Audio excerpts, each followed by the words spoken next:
नमस्कार, battle of Bengal में आपका स्वागत है। आपके साथ मैं हूं खुशबू। बंगाल में कल छठे चरण का मतदान है और उससे पहले वहां पर हिंसा का दौर लगातार जारी है। अब टीएमसी वाले कांग्रेस के कार्यकर्ताओं को निशाना बना रहे हैं। एक और घटना सामने आई हाल ही में और इसी पर बातचीत करने के लिए हमारे साथ स्टूडियो में मौजूद हैं कैपिटल टीवी के editor in chief doctor Manish Kumar. Doctor साहब, बहुत बहुत स्वागत है आपका। धन्यवाद। डॉक्टर साहब, मुर्शिदाबाद में जिस तरह की घटना हुई, तो अब जो टीएमसी वाले हैं वो कांग्रेस को निशाना क्यों बना रहे हैं? देखिए, जहां जहां अभी चुनाव होने हैं, ममता बनर्जी इतनी ज़्यादा बौखला गई है। टीएमसी को ऐसा लग रहा है कि टीएमसी चुनाव नहीं, अपना सब कुछ हारने पे आमदा है। भाई थोड़ा रिलैक्स हो जाओ, चुनाव है, इस बार आप हारेंगे, अगली बार जीतेंगे, फिर कोई हारेगा, कोई जीतेगा। अरे भाई, कोई बपौती नहीं है ना किसी का। ये डेमोक्रेसी का यही तो खूबसूरती है।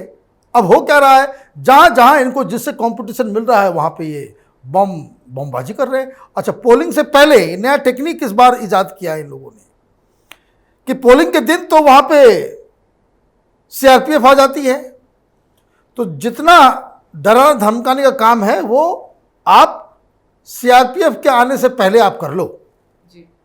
अब जैसे कल क्या हुआ, कल 2 बीजेपी के बड़े बड़े लीडर को टारगेट किया गया।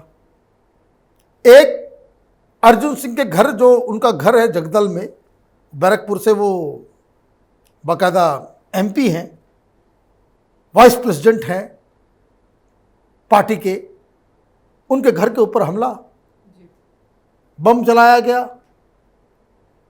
पुलिस वहां पे तमाशा देख रही है। ये पहली घटना नहीं, पहले भी घटना हो चुकी है। दूसरी घटना रिपोर्ट हुई कचरापाड़ा, ये मुकुल रॉय का घर है, उससे घर के कुछ दूर वहां पे वही बमबाजी, बम मार के भाग जाते हैं, चले जाते हैं। एक दो घटना और भी आई है कि कहीं एक क्लब के अंदर ये लोगों ने, तृणमूल के गुंडों ने बम बना करके रखा हुआ था, पूरा का बम वो ब्लास्ट कर गया। तो पूरी तैयारी ये लोग कर रहे हैं। और आपने जो मुर्शिदाबाद की खबर बताई, वो मुर्शिदाबाद की खबर यही है कि वहां पे कांग्रेस पार्टी के साथ हो रहा है। मैं बार बार कह रहा हूं कि ममता बनर्जी ऐसा नहीं कि सिर्फ भारतीय जनता पार्टी के खिलाफ वहां पे बवाल और टीएमसी और इसके बीच चल रहा है। जो जहां मजबूत नजर आ रहा है, ममता बनर्जी चुनाव हारती हुई नजर आती है, उसके गुंडे जो है वो, आप देखिए, वो एक मुस्लिम लीडर का वीडियो सोशल मीडिया में वायरल है। कोई फरहाद हकीम है या कोई है, जो गंदी गंदी गालियां दे रहा है कि वो उसको कोई बीजेपी का समर्थक इधर आता है, वो खुलेआम बोल रहा है, रिकॉर्ड भी हो रहा है कि भाई गाली दे रहा है कि भाई उसको आए तो उसको मार के भगा दो, चुनाव के बाद सबको देख लेंगे। अब ये पता नहीं ये देखने का क्या सिस्टम है वहां पे। ममता बनर्जी भी बोल रही है कि चुनाव के बाद देख लेंगे। ये सारे जो सड़क छाप किस्म के जो टुटपुंजिए लोकल गुंडे जिसको ममता बनर्जी ने लीडर बना दिया, वो भी बोले चुनाव के बाद देखेंगे। भाई चुनाव के बाद क्या देखोगे? ये भाषा है राजनीतिज्ञों की, और ये कहेंगे कि बंगाल का कल्चर हमारा तो बहुत, और ये कहाँ ये सब फर्जी बंगाल के वो इंटेलेक्चुअल्स, भद्र लोग जो कह रहे हैं कि नहीं बीजेपी की आएगी तो बंगाल का कल्चर खत्म हो जाएगा। पूरे कल्चर का एग्रीकल्चर बना करके रखा हुआ है ममता बनर्जी ने। पीछे पीछे दलाली में ये लोग जुट रहे हैं। अभी देखा मैंने, अचानक से जब भी चुनाव होते हैं, मैं आश्चर्यचकित था कि अभी तक अमर्त्य सेन कुछ बोले क्यों नहीं। तो कल आ गया, वो आर्टिकल आ गया उनका कि बीजेपी के आने की वजह से बंगाल का कल्चर खत्म हो जाएगा, फासिज्म आ जाएगा। ये कौन सा इज्म है, ये अमर्त्य सेन को बताना चाहिए। दलाली करने के लिए और कुछ काम मिलता नहीं है इन लोगों को। ये लोग जो है उल्टा पुल्टा काम करने में लग जाते हैं। सच को छुपाना इनकी नीति हो गई है। जो आंख के सामने नजर आ रहा है उसको बरगलाना, उसको झूठ साबित करना इन दलालों की नीति हो गई है। भाई बम चला रही है टीएमसी, आप उसको कंडेम नहीं करेंगे? सारे उम्मीदवार लोग, पंचायत चुनाव के जीते हुए सारे उम्मीदवार, सारे माने जो विनर्स थे, उनको राज्य छोड़ के जाना पड़ गया। ये आंख बंद करके यहां पे जो है माला कंठी करेंगे किस लिए? कितना पैसा कमाना है भाई? साउथ दिल्ली में तो बहुत बड़े बड़े फ्लैट्स हो गए आप लोगों के, अब क्या करना है? लेकिन इन लोग की दलाली का कोई इंतहा ही नहीं है। वहां पे सड़क पे कोई आदमी इंडिपेंडेंटली वहां पे रिपोर्टिंग नहीं तक कर सकता है और बोलेंगे भाई फासिज्म आ जाएगा। वाह, खुद लंदन में बैठे हुए हैं और यहां पे जो है वो ज्ञान देने के लिए ये सारे लोग आ जाते हैं। और मनीष जी, जिस तरीके से छठे चरण का मतदान है तो ममता के लिए क्या कुछ उसमें है? देखिए, 4 डिस्ट्रिक्ट्स में चुनाव हो रहे हैं। एक तो उत्तरी दिनाजपुर में हो रहा है, साउथ 24 परगना में हो रहा है, नादिया में हो रहा है और पूर्वी बर्धमान में हो रहा है। अब इसमें जो सबसे क्रिटिकल सिचुएशन है वो ये है कि पिछली बार इन 43 सीट्स में ममता बनर्जी जीती थी कितनी सीटें? 33 सीटें। और बाकी कौन जीता था? तो 6 कांग्रेस, 3 सीपीएम, 1 फॉरवर्ड ब्लॉक, हो गए 43। तो ये इलाका वो है जहां कांग्रेस, अब ये तो गठबंधन में है ये सारे लोग, सीपीएम, कांग्रेस और फुरफुरा शरीफ। 30% मुस्लिम पॉपुलेशन है इन चारों डिस्ट्रिक्ट, अगर एक साथ अगर आपको बता दें 30% के आसपास मुस्लिम पॉपुलेशन और 26% वहां पे एससी है और 3% एसटी है, schedule caste and schedule tribes. तो आप ये समझिए कि ये जो मुस्लिम वोट बैंक एक अलग है और ये जो वोट बैंक है आपका दलित और दलितों का, वो ट्राइबल्स और शेड्यूल कास्ट का, ये हो जाता है लगभग बराबर।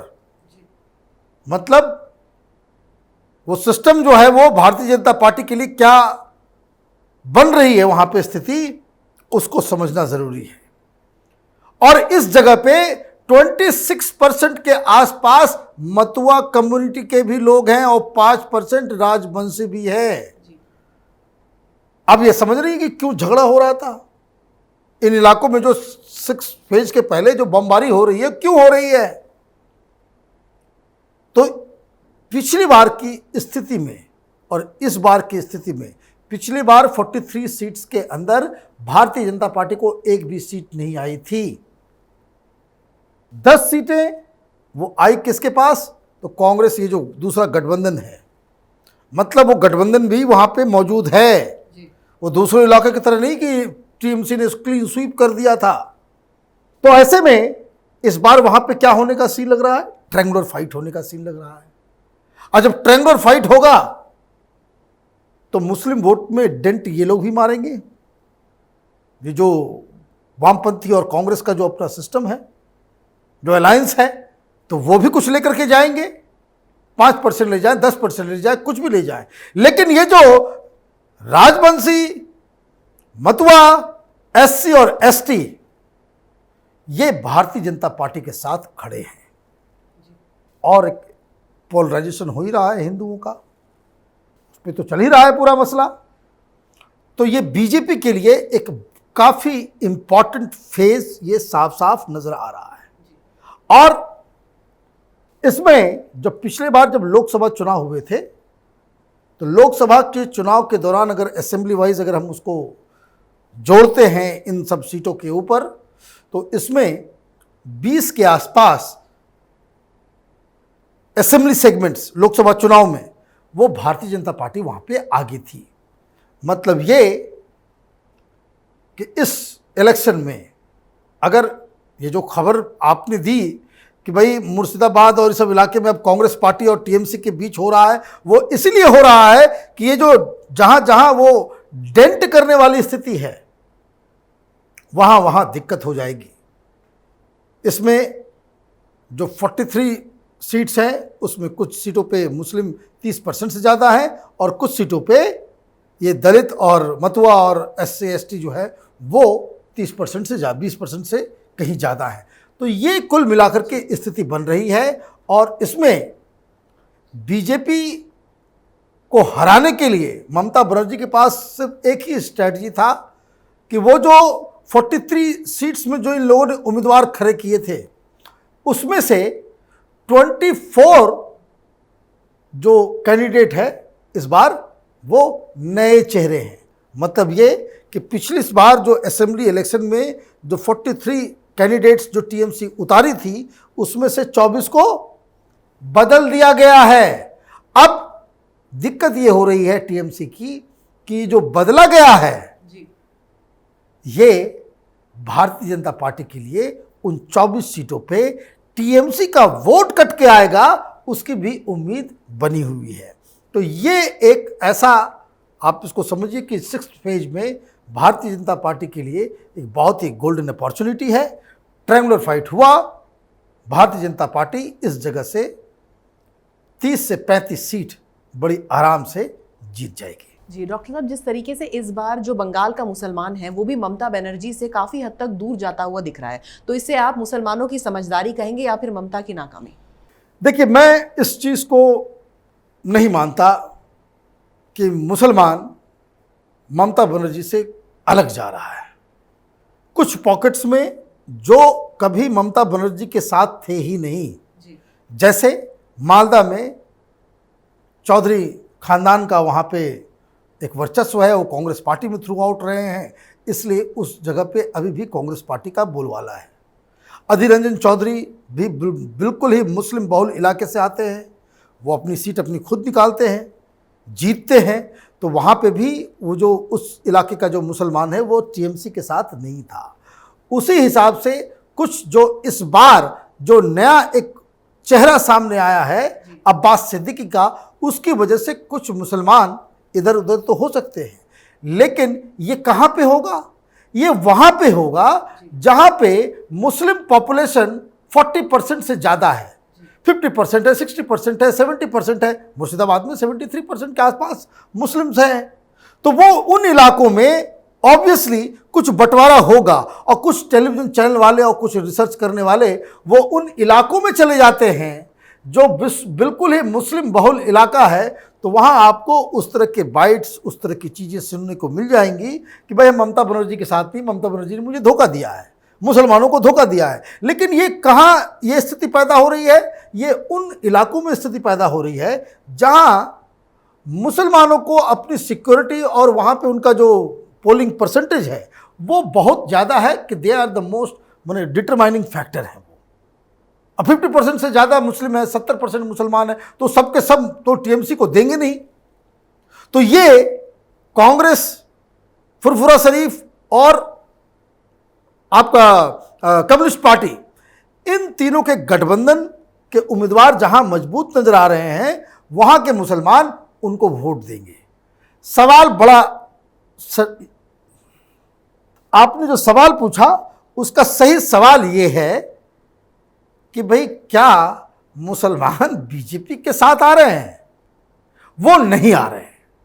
मुसलमान उसको ही वोट देगा, बेसिक रूल समझ लीजिए, मुसलमान उसको ही वोट देगा जो भारतीय जनता पार्टी को हराएगा। तो जिन इलाकों में ये 6th और 7th और 8th फेजेस में जहां मुसलमान उम्मीदवार बीजेपी को हराता हुआ नजर आएगा, अगर वो कांग्रेस का होगा तो वो कांग्रेस को वोट देंगे, वामपंथी होगा वामपंथी को देंगे, फुरफुरा शरीफ का कोई आदमी होगा तो वो उसको देंगे, वो टीएमसी को नहीं देंगे, लेकिन वो उसी को देंगे जो भारतीय जनता पार्टी को हराएगा। तो इसलिए ये नहीं कहा जा सकता कि भाई मुसलमान जो है वो टीएमसी से दूर है। टीएमसी के नज़दीक वो वैसे भी नहीं है। टीएमसी को वो इसलिए वोट दे रहे हैं क्योंकि वो भारतीय जनता पार्टी को हराने में कामयाब है जी। ये वजह है।